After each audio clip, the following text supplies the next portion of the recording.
kaugnayan ng kamatayan ni Kristo kung ang bride ay magkakaroon ng dual nature?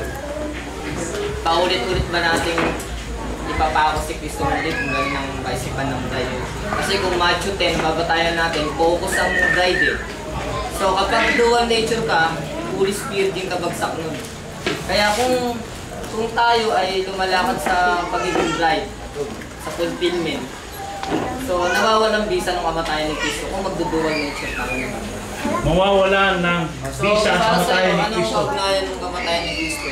Kung tinatanggap mo bilang bride, ay nagdudual nature ka, outer ay inner, nag-go off ka lang. Oh, paliwanag naman sinabi ni Pablo, diba, sa Galasa, binasa natin kanina. Sabi ni Pablo, at saka sa Romans chapter 7, eto pa, kung sabi niya, kung si Kristo talaga namatay, pakinabang talaga yun sa bride. Amen? Amen. Talagang pakinabang yun. Pero, hindi natin ito aabusuhin. Basahin natin ang James 5.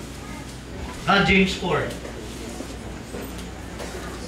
Siguro, mas medyo maganda-ganda pa yung Romans di ba? Romans 7. Romans. Ayun, maganda yun eh. Romans chapter 6, verse 4 ata yun. Tingnan nyo ang sabi ni Pablo ha. Tingnan natin ha. Romans chapter 6, verse 4. 6 verse 6.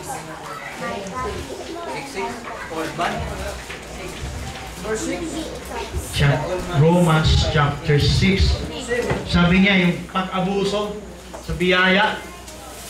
Ano po yun? Ano yun? Chapter 6 ba yun? Pakitulungan nyo lang po. Okay, 6.